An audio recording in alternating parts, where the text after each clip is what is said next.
Muy buenos días a todos. Soy el doctor Roberto Bernal, secretario de Salud del Estado de Coahuila. Por indicaciones del señor gobernador, recibo un afectuoso saludo de él y he estado trabajando con el profesor Higinio y estamos planeando la reapertura de las escuelas públicas en todo el estado, con la idea de hacer esto seguro. También nos estuvo acompañando el subsecretario profesor Alberto Salcido. Un saludo afectuoso, profesor. Un saludo afectuoso a todos los demás. Con el objeto de realizar una apertura segura de las escuelas, concluimos que una de las formas de contención de la epidemia es la creación de rastreadores. ¿Me escuchan? Buenos días. ¿Sí me escuchan? Sí. Ellos no se escuchan.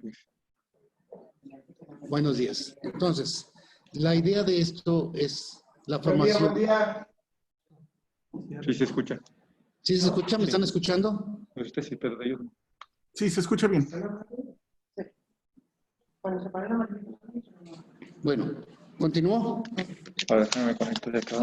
Adelante, por favor. Adelante, se escucha bien, perfecto. Ok, la idea de esto es que cada director de escuela, Salcido, ¿pudiera ponerle mute, por favor? Escucha todo lo que se está Tenemos perdido esa la... Sí, maestro. O está muy bajito, a lo mejor no. ¿ya? La idea de esto, profesores, es que cada profesor sea un rastreador. Las estrategias más importantes en el mundo No, que tú... no escuchamos. ¿No escuchan? ¿Sí? Se escucha. ¿Sí? Bueno, las estrategias más importantes, más exitosas para la contención de la epidemia en el mundo fue la creación de rastreadores. ¿Qué es un rastreador? Un rastreador es lo que sabe qué hacer con un paciente contagiado. Primero, etiquetar su riesgo, evaluarlo, ponerlo en confinamiento, mandarlo al hospital, ver quiénes son los contagios de alto riesgo, muestrear los contagios de alto riesgo y saber a dónde acudir. En términos generales, ese es un rastreador, puede ser más elaborado, que son los rastreadores médicos, que siempre deben estar, en general, todos los rastreadores asesorados por rastreadores médicos. Entonces, la idea de esto es primero formar a todos los... tenemos 617 participantes ahorita, que todos ustedes, profesores, sepan qué hacer y estén preparados para la reapertura escolar.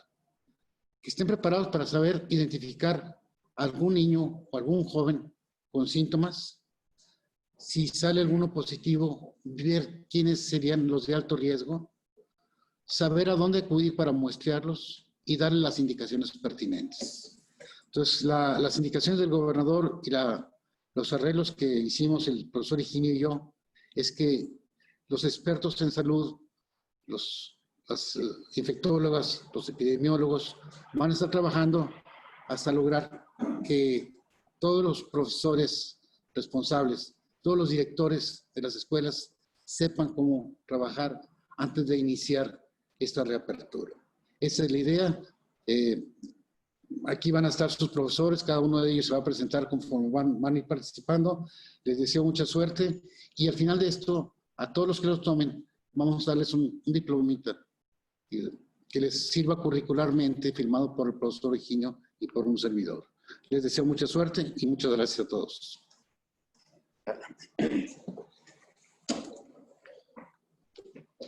Voy a poner la presentación, José Luis. Buenos días a todos. Soy la doctora Lorena Rodríguez Muñoz. Algunos de nosotros ya hemos tenido el gusto de compartir, de hecho, en alguna capacitación previa. Agradezco al doctor Bernal pues esta presentación, la introducción y la confianza. Como bien les platicó el doctor Bernal, la intención de este día es que podamos darles a ustedes las herramientas sencillas para saber cómo actuar ante una situación de un posible contagio o un posible caso en cada una de sus escuelas. Entonces, sin mayor preámbulo, vamos a comenzar. Espero que todos estén viendo la presentación y si me pueden pasar la siguiente diapositiva, por favor. Son las estrategias para el regreso seguro de las escuelas. Mucho de esto ya lo hemos platicado previamente y obviamente vamos a dejar a ustedes la presentación, así como unos documentos escritos técnicos para que también tengan una guía de consulta rápida. Las indicaciones generales antes de aperturar las escuelas en el sector público es que evidentemente la apertura va a ser acorde a la situación epidemiológica. Esto quiere decir que va a ser y debe de ser regionalizada. Hemos platicado cómo hay ciertos municipios de nuestro estado que afortunadamente están ahora muy bien y prácticamente libres de casos de coronavirus, y por lo tanto ahí es donde podemos iniciar e ir vigilando cómo se comportan los casos ante esta apertura. Otro de los puntos más importantes que acordamos en una reunión reciente es que hemos considerado que lo más seguro es iniciar con los niveles más altos, digamos, de la educación, lo que quiere decir iniciar con las universidades, con las preparatorias, posteriormente las secundarias y en última instancia se abrirían primarias, preescolar y educación inicial. El motivo de esto es que es mucho más sencillo que nuestros alumnos universitarios o de preparatoria se alineen a todas las recomendaciones y que esto pues nos permita una estancia escolar segura, sin contagios. Otro punto muy importante que queremos manifestarles a ustedes es que, por supuesto, estamos preocupados por la seguridad de todos y para nosotros es muy relevante que el personal docente esté tranquilo y seguro de que están haciendo sus actividades sin riesgo. Se van a estar realizando muestreos aleatorios para búsqueda del coronavirus, el estudio de la PCR para coronavirus al personal docente previo al inicio o previo a la apertura de las escuelas. Y por último, esta capacitación, como lo comentó el doctor Bernal, es con la intención de que cada uno de ustedes sean rastreadores de casos y de contactos. De esta manera, ustedes participan activamente con nosotros, el personal de salud, en la detección de casos sospechosos y sus contactos de riesgo y limitan en su propia escuela tener un brote. Estamos en tiempos definitivamente de mucha cooperación. Por nuestra parte, hablo como madre de familia, por nuestra parte los padres de familia nos está tocando mucho apoyar, por ejemplo, a nuestros hijos en la cuestión educativa a distancia y pues queremos también pedir por su parte que apoyen a lo que es todo el sector salud en el rastreo de casos y contactos para que de esta manera todos estemos participando activamente en nuestra comunidad, porque al final lo que nos interesa es la seguridad de nuestra comunidad, de nuestras ciudades, de nuestros municipios, de nuestro estado. La siguiente, por favor.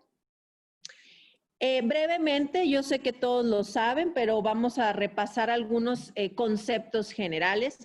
¿Qué es en realidad la COVID-19? Bueno, es esta enfermedad ocasionada por el virus que se llama SARS-CoV-2. Y el 24 de agosto se emitió esta definición de caso sospechoso que se amplió un poco a la que teníamos previamente. En estos días, un caso sospechoso de COVID-19 es una persona de cualquier edad que en los últimos 10 días haya presentado al menos un signo o síntoma mayor, que se considera son fiebre, tos, sensación de falta de aire o dolor de cabeza. Uno de esos datos más al menos un síntoma menor, que puede ser dolor muscular o articular, dolor de garganta, escalofríos, dolor de pecho, escurrimiento nasal, conjuntivitis o pérdida del gusto o del olfato, que como saben son de los síntomas más frecuentes. Eso es un caso sospechoso de COVID-19 y cualquier persona de cualquier edad lo puede presentar. La que sigue, por favor. Es muy importante tener en claro que no todas las personas se van a manifestar con estos síntomas tan floridos. Tenemos también pacientes que de manera inicial no sienten nada, no tienen ninguna molestia y en los próximos 2 a 3 días iniciarán con síntomas. Ellos son los llamados presintomáticos. Y más importante aún, nos debe de quedar muy claro que hay pacientes con la enfermedad COVID-19, pero que se manifiestan asintomáticos por completo. Por lo tanto, la relevancia de que ustedes estén capacitados en detectar a los contactos es que puede haber contactos de un paciente positivo que se vuelvan positivos también, pero que no tengan síntomas, ¿sí? Que sean portadores asintomáticos. Sin embargo, estas personas, sin saberlo, sí están transmitiendo la enfermedad. Por lo tanto, ¿cuál es nuestra estrategia para cortar esta cadena de transmisión? Es detectar a todos los casos sospechosos y a todos sus contactos. Por si alguno de los contactos se convierte en un portador asintomático o en un presintomático, que nosotros ya los tengamos en aislamiento, de manera que cuando resulten positivos ya no puedan contagiar a nadie más. La que sigue, por favor. ¿Qué es un rastreador? ¿Qué es esta estrategia que ya tenemos un tiempo haciendo en la Secretaría de Salud con bastante buen éxito y a la cual les pedimos que ustedes se sumen como rastreadores en la escuela? Bueno, es una persona capacitada para detectar un caso sospechoso de COVID-19 en su comunidad o en este caso en sus escuelas y que además va a poder detectar a los contactos cercanos para de esta manera establecer las medidas que van a limitar la propagación de la infección. Este esquema más o menos nos indica cómo serían las funciones de un rastreador. En el primer momento, en el primer círculo, tenemos a un paciente sospechoso o ya positivo de COVID-19.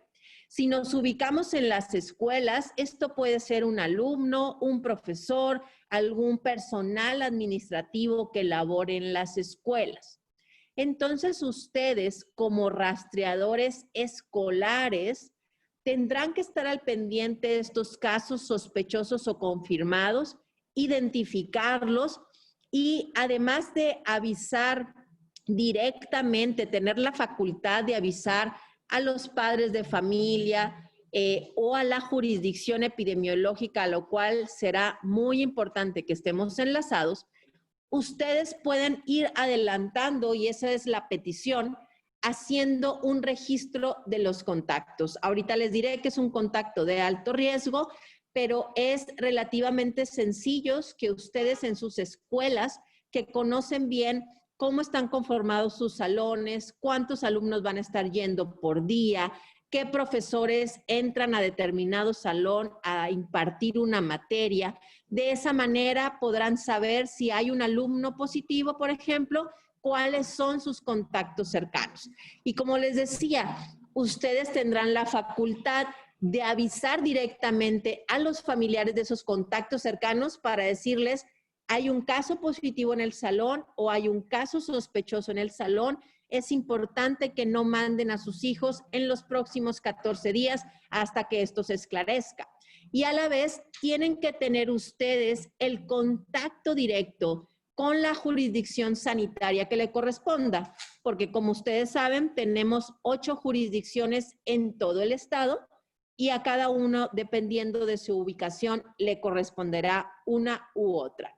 Este enlace entre el rastreador de la escuela y la jurisdicción sanitaria es sumamente importante para que se dé continuidad a la vigilancia de estos contactos. ¿De acuerdo? La que sigue, por favor. Entonces, ¿qué es un contacto de alto riesgo? Una persona que se encuentra en contacto con un caso positivo por más de 15 minutos sin utilizar cubrebocas y que no se tiene la posibilidad de realizar higiene de manos frecuentemente. En el contexto escolar, una vez que se dé la reapertura, un contacto de alto riesgo para fines prácticos serán todos los compañeros de un aula, por ejemplo, cuando el alumno es el que está positivo, ¿sí? O los docentes también que hayan estado en ese salón de clases. Porque aunque evidentemente se van a regresar a las aulas con todas las medidas de seguridad, una clase o un día de clase pues involucra evidentemente que los alumnos estén ahí más de 1 hora, 2 horas, 4 horas, etcétera. Y a pesar del uso de cubrebocas, a pesar del distanciamiento, estar conviviendo con un caso positivo sin saberlo durante todo ese tiempo, los convierte automáticamente en contactos de alto riesgo, ¿sí? Esto es muy importante que nos quede clara esta definición.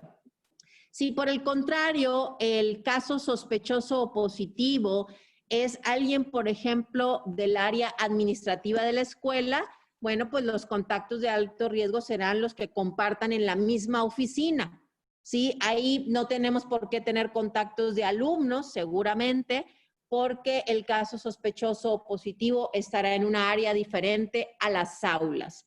Entonces hay que irnos con este concepto de que es un contacto de alto riesgo para poder continuar haciendo el rastreo. ¿Cuáles son las mejores medidas para evitar contagios? Es decir, es probable que podamos tener un caso positivo que nos damos cuenta después. Y obviamente vamos a aislar a los contactos de alto riesgo. Pero si utilizamos estas medidas, lo más probable es que nuestros contactos no se infecten, que es a lo que queremos llegar. ¿Cuáles son estas medidas más importantes? El uso de cubrebocas en todo momento, cubriendo nariz y boca como debe de ser para que verdaderamente sea efectivo. El distanciamiento social, lo recomendado son 2 metros. Y ahorita pondremos un ejemplo en un aula cómo podemos hacerlo. La higiene de manos frecuente, que puede ser con agua y jabón o que puede ser con alcohol en gel, y mantener las áreas bien ventiladas. Recientemente, los últimos estudios han visto cómo el virus SARS-CoV-2 puede permanecer en áreas cerradas durante 3 o 4 horas suspendido en el ambiente. Si yo no tengo una buena ventilación con ventanas abiertas, el virus va a estar ahí. Entonces, la estrategia de las áreas bien ventiladas es sumamente importante para que si alguien excreta el virus pueda salirse de esa área de manera pues, rápida. La que sigue, por favor. Como ustedes ya saben, previo a la apertura escolar se deben de llevar diversas modificaciones, digamos, o son medidas que van a integrar a sus actividades escolares. Esto ya lo hemos platicado, solamente recordar que en todas las escuelas debe de haber un filtro en la entrada, tanto para alumnos como para el personal que trabaja ahí. En el filtro de la entrada se deberá de medir la temperatura, se le deberá de dar alcohol en gel a la persona que va a entrar para la higiene de manos y además se le deberá preguntar si ha presentado algún signo o síntoma de la enfermedad, como tos, fiebre, dolor de cabeza. Es muy importante que si en el filtro se detecta alguna persona con fiebre, 38 grados o más de temperatura, deberá facilitarse el regreso a casa de esa persona. Puede ser un alumno o puede ser un personal docente. Tenemos que ser flexibles en la cuestión de que pues habrá momentos en que un maestro tal vez no pueda acudir o tengo que regresarlo a su domicilio o lo mismo con un alumno, ¿ok? Para evitar contagios. En ese momento no sabemos si la persona con 38 de temperatura o más tiene o no coronavirus. evidentemente puede tener otra enfermedad. Sin embargo, ahí limito que entre a la escuela, limito los contactos y después se estudiará con un médico. La escuela también deberá proveer de los insumos suficientes para la higiene de manos con agua y jabón y también alcohol en gel. Es importante verificar que en sus áreas de los sanitarios siempre haya jabón, haya agua limpia, haya sanitas de papel para el secado de las manos, haya botes de preferencia con tapa para poder tirar estos papeles, y en todas las aulas, en todas las oficinas, tener dispensadores de alcohol en gel al alcance de todos, ¿verdad? Para que se estén haciendo frecuentemente higiene de manos. Además, debemos de preparar las aulas para que pueda haber un distanciamiento entre pupitres de al menos 2 metros. Suspender en la medida de lo posible el uso de áreas comunes, por ejemplo, la cafetería, que suele ser un área cerrada, probablemente mal ventilada y en donde se presta a que no haya distancia. Entonces, lo mejor es suspenderla, y en otros países del mundo, por ejemplo, se ha favorecido que los alumnos tomen su hora de lonche en el propio salón, en sus propios pupitres, para evitar este contacto entre ellos. Además, es muy importante que cada escuela haga un plan para escalonar los horarios de entrada y de salida de los alumnos, de manera que evitemos aglomeraciones. Y obviamente es importante informar y capacitar a todo el personal que labora en la escuela y a todo su alumnado sobre las medidas básicas de prevención de infección, el uso de cubrebocas, la distancia social y la higiene de manos. Este sería un ejemplo de cómo podemos adaptar un salón de clases. Como ustedes saben, las estrategias de reapertura incluye que no vamos a recibir al 100% de los alumnos, sino que seguramente se va a estar recibiendo un 25% cada día para que podamos mantener esta distancia. Otra cosa importante es que los pupitres o mesas de trabajo no se estén encontrados entre sí. Es decir, todos deben de estar mirando en el mismo sentido, porque eso también disminuye el riesgo de tener contacto con las gotas respiratorias. La que sigue, por favor. Además, la escuela debe de avisar previo a la apertura cuáles van a ser las indicaciones para alumnos y padres de familia, que ellos estén enterados de todo esto que se va a adoptar en las escuelas, todas las medidas de seguridad, pero también deben de estar enterados cuál es su responsabilidad. Y aquí es muy importante que los padres entiendan que un alumno no puede ir a la escuela si presenta algún dato de enfermedad de COVID-19. Debe de mantenerse en casa y avisar a la dirección, porque puede ser que mi hijo presente datos de COVID-19 hoy jueves. Hoy no lo voy a llevar a la escuela y no lo voy a llevar mañana viernes, pero ya estuvo en contacto con sus compañeros y con sus profesores los 2 días previos. Entonces, además de tener la responsabilidad como padre de familia de no llevar a mi hijo porque tiene síntomas, aviso a la dirección o a quien corresponde en la escuela para que la escuela tome las medidas correspondientes. Otro punto muy importante, y que por eso comentábamos la decisión de empezar con los niveles superiores a trabajar y ver cómo se desarrolla esto, es que todos los alumnos deben de ir con cubrebocas. Ellos lo deben de llevar desde su casa.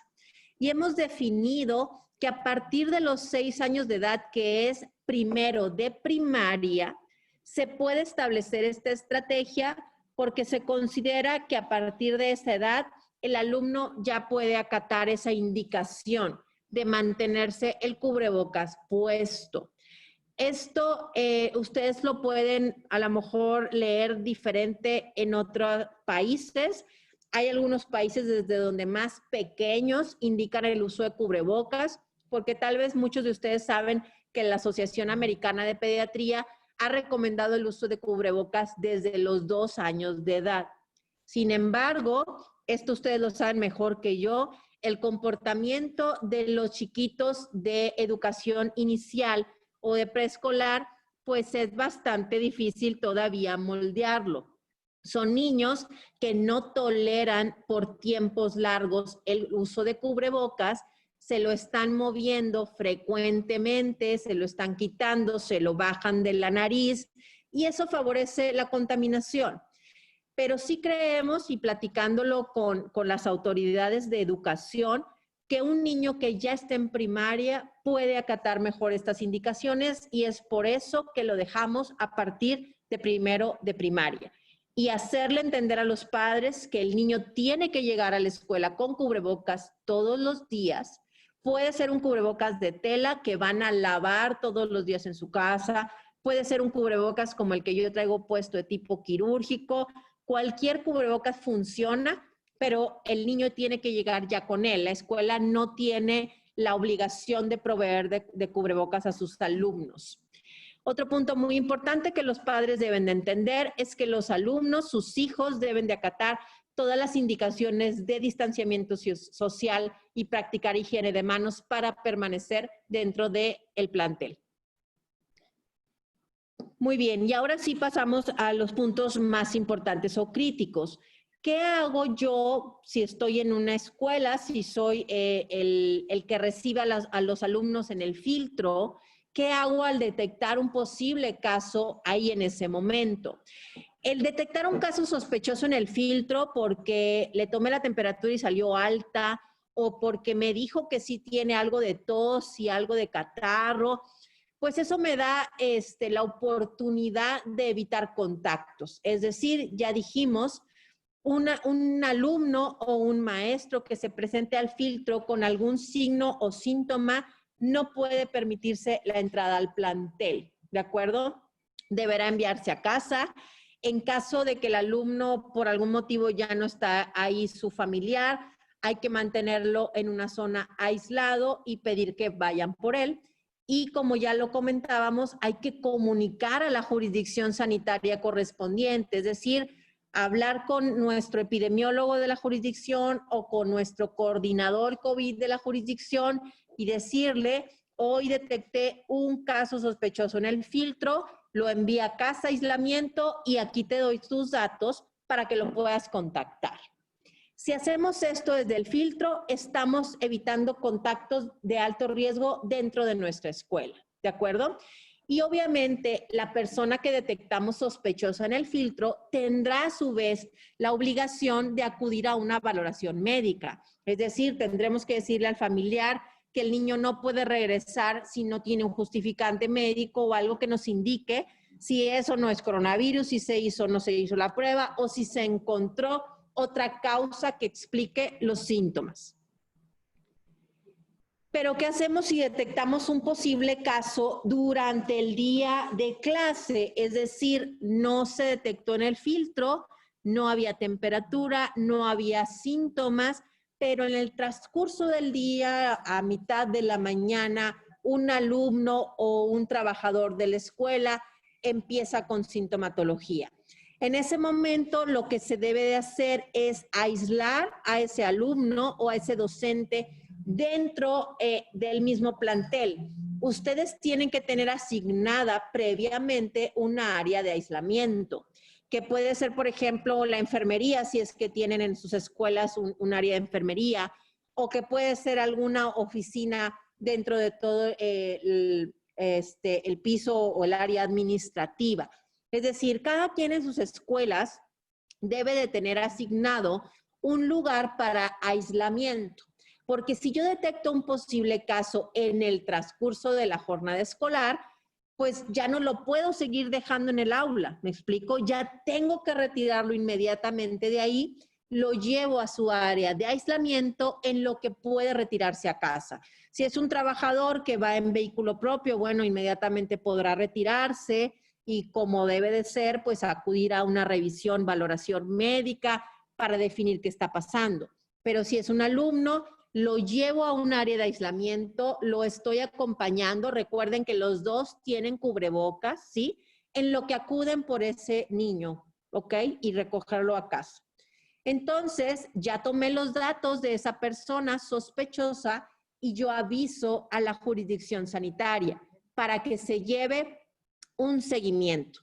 Y además de eso, tomo los datos de sus contactos de alto riesgo. Ya dijimos que un contacto de alto riesgo es porque está más de 15 minutos en una misma área, a lo mejor no estaba bien utilizándose el cubrebocas, etcétera. Tomo los datos de toda la lista de alumnos que acudieron ese día.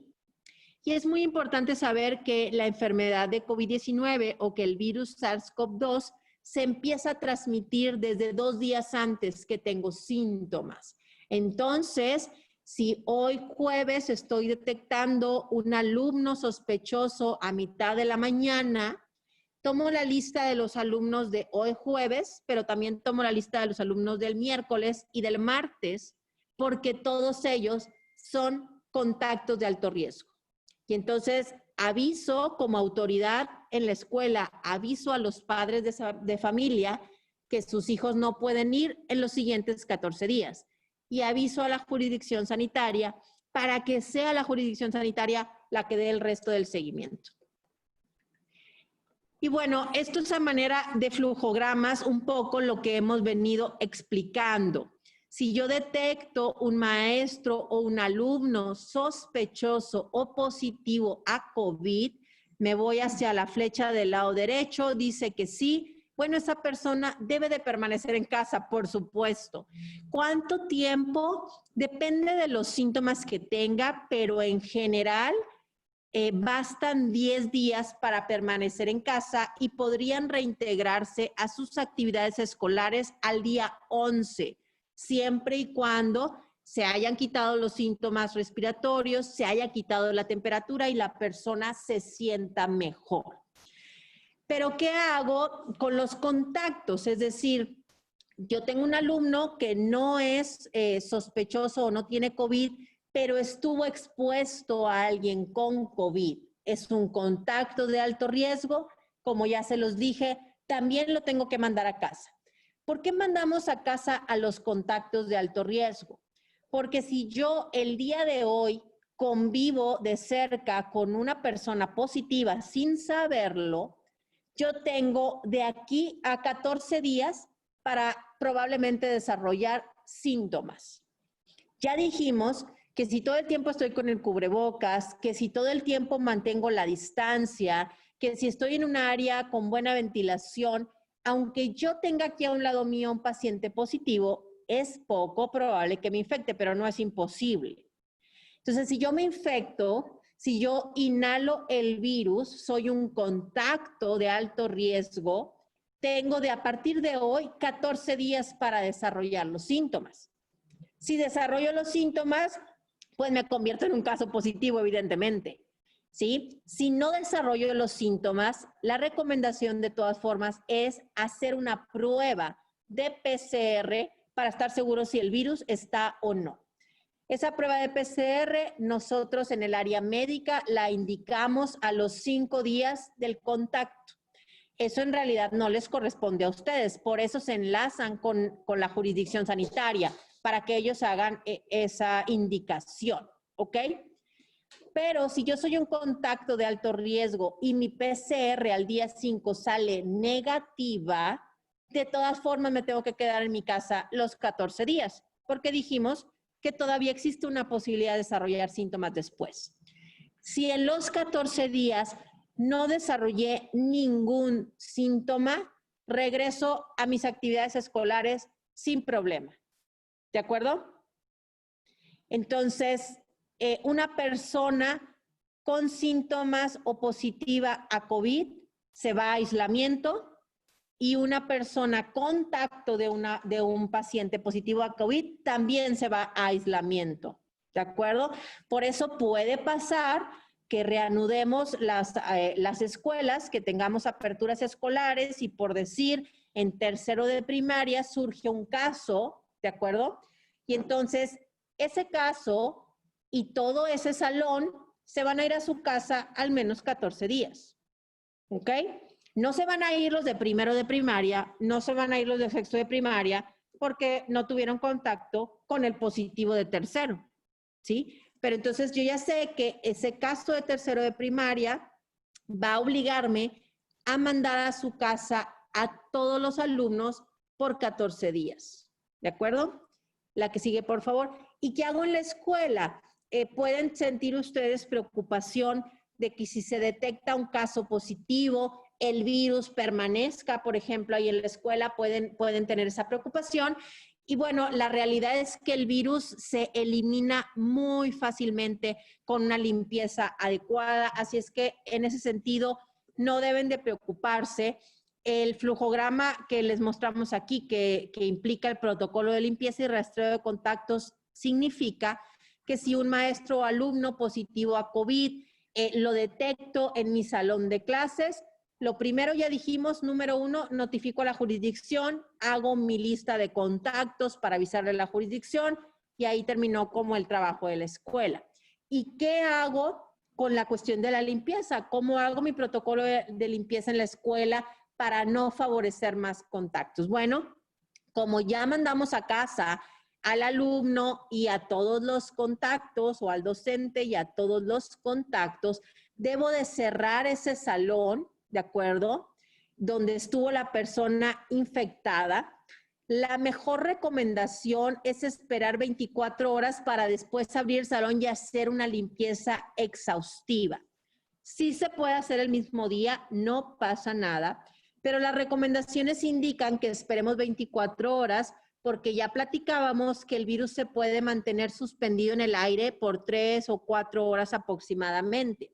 Yo cierro el salón, me espero al día siguiente, el virus ya no está en el aire, el personal de limpieza no corre riesgo, digamos, de aspirar el virus y hace su limpieza normal. Limpieza normal es primero con agua y jabón todas las áreas, o sea, hay que trapear, hay que lavar las paredes, las ventanas, el escritorio, el pizarrón, los pupitres, ¿de acuerdo? Y al final hago una limpieza exhaustiva con agua y cloro, con 9 partes de agua y 1 parte de cloro comercial. Y con eso estoy 100% seguro que mi salón quedó desinfectado. Lo mismo se hace si es un área de oficina administrativa, la dirección de la escuela, etcétera, ¿ok? Se puede hacer el mismo día que se detecta el caso o mejor aún se puede cerrar esa área y hacer la limpieza 24 horas después. En realidad la escuela pues se va a estar limpiando todos los días, todas las áreas, ¿ok? Pero si se detecta un caso positivo, pues ahí hay que hacer ese énfasis en ese sitio donde se detectó el caso. Y como ya decíamos en el número 3, parte de las responsabilidades de ustedes como rastreadores escolares será definir muy bien quiénes estuvieron en contacto estrecho con la persona positiva, hacer un listado, enviarlo a la jurisdicción sanitaria para que ella pueda seguir su trabajo. La que sigue, por favor. Esta es la última diapositiva. Como parte de todas las estrategias, es altamente recomendable que ustedes, cada uno de ustedes en sus planteles, tengan muchas ayudas visuales sobre qué está pasando ahora con coronavirus, la importancia de la higiene de manos, la importancia del uso correcto del cubrebocas, cualquier ayuda visual que ustedes quieran utilizar, porque ustedes saben que, bueno, los niños rápidamente captan los mensajes o para cualquiera de nosotros puede ser más sencillo un mensaje de este tipo, además de que me estarán explicando y diciendo como parte de mi día a día, pues la importancia de estas medidas. Es muy recomendable que cada escuela adopte alguno de estos trípticos o hagan uno personalizado, pero que estemos todo el tiempo visualmente conscientes de que esta es nuestra nueva realidad, ¿sí? De aquí a mucho tiempo, seguramente todo el próximo año 2021, tendremos que estar utilizando cubrebocas. Obviamente siempre tendremos que estarnos haciendo higiene de manos, habrá que mantener la distancia. Entonces, siempre hay que tenerlo presente, recordarlo todos los días para tratar de que todos los días sea un día seguro en nuestras aulas. Y me parece que es la última diapositiva. Así es. Sé que son muchos los asistentes ahorita, los que están conectados. Probablemente no sería muy sencillo responder dudas o preguntas de todos ustedes, pero sí dejar muy claro que tenemos un canal de comunicación muy abierto entre nosotros en la Secretaría de Salud y la Secretaría de Educación. Entonces, pues yo les pediría, en la medida de lo posible, que a través del profesor Salcido o el propio secretario de Educación, el profesor Higinio, nos hicieran llegar dudas que ustedes tuvieran puntuales para resolverlos, porque finalmente cada plantel es diferente. Yo les estoy presentando las generalidades de cómo deben de ser las cosas en las escuelas, pero hay algunas particularidades que tal vez no hemos tocado ahorita en este tiempo de la presentación. Como les decía, la presentación, por supuesto, va a estar disponible para todos ustedes, además de unos pequeños manuales muy sencillos, muy didácticos, con preguntas y respuestas de qué hacer, con indicaciones de qué insumos debo de tener en la escuela, todo esto que ya hemos platicado para que lo tengan también por escrito como una guía rápida. Y pues sería todo por el momento. Les agradezco la atención, espero que se haya escuchado adecuadamente. Buenos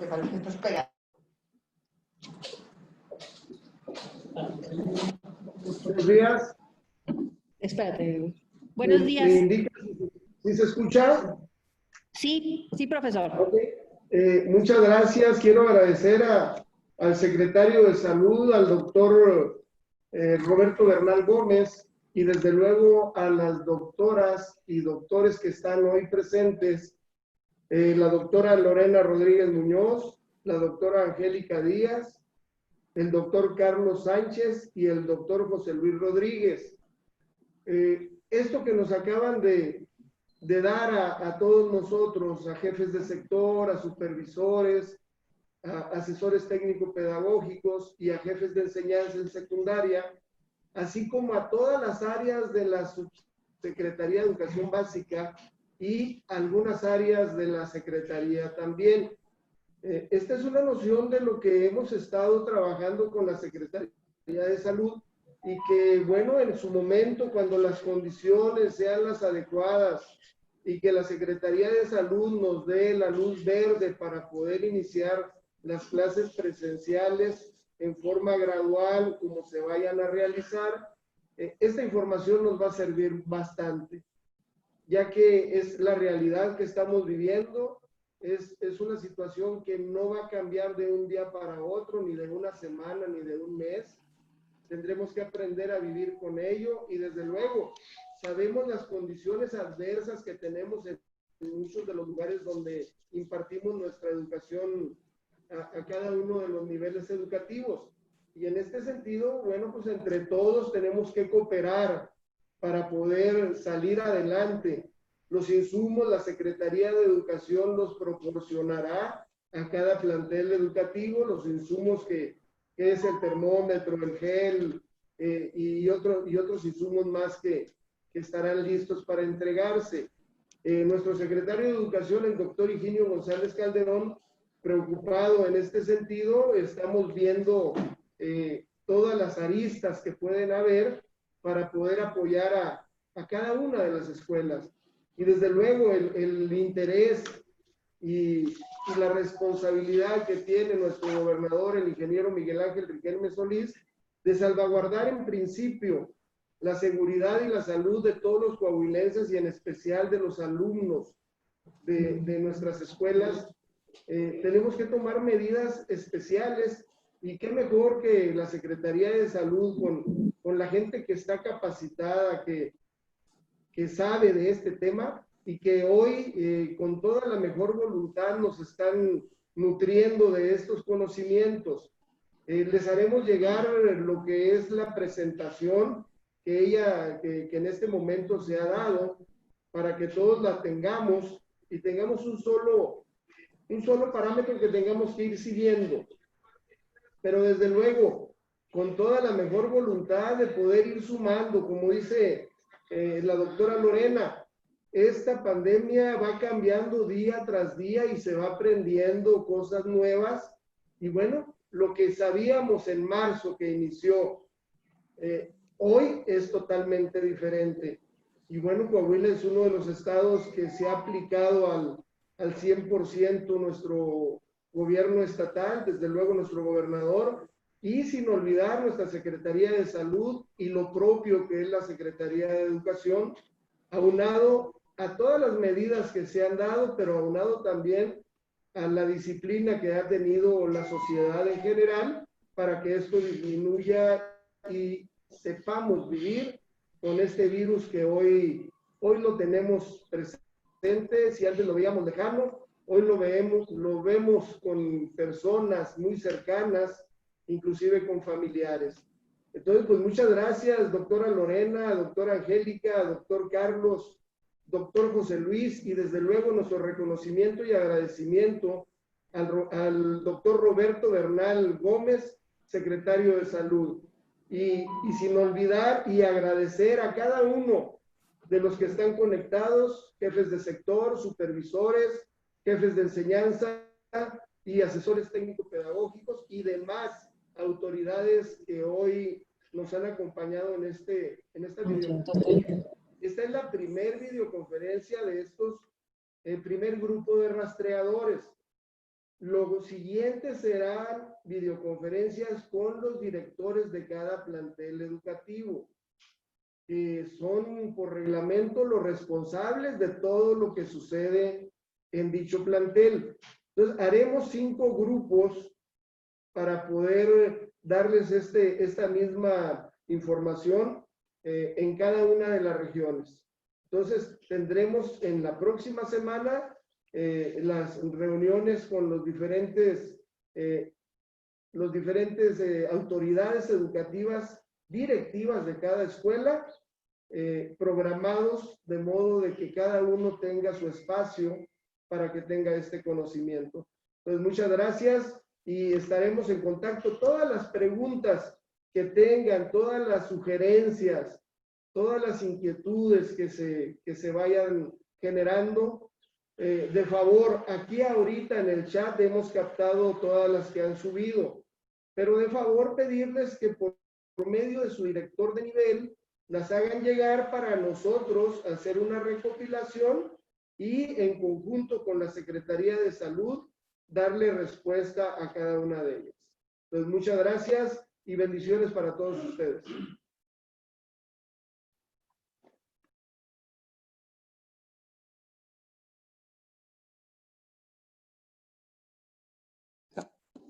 Gracias, muchas gracias por habernos acompañado, por su atención y por supuesto quedamos a la orden para continuar con estas capacitaciones, todo lo que sea necesario para que juntos podamos pues hacer esto de la manera más segura. Muchas gracias. Gracias. Y bueno, pues a cuidarnos todos, que no nada más somos nosotros, es nuestra familia y es todas las personas que están en nuestro entorno. Gracias y felicidades por esta capacitación.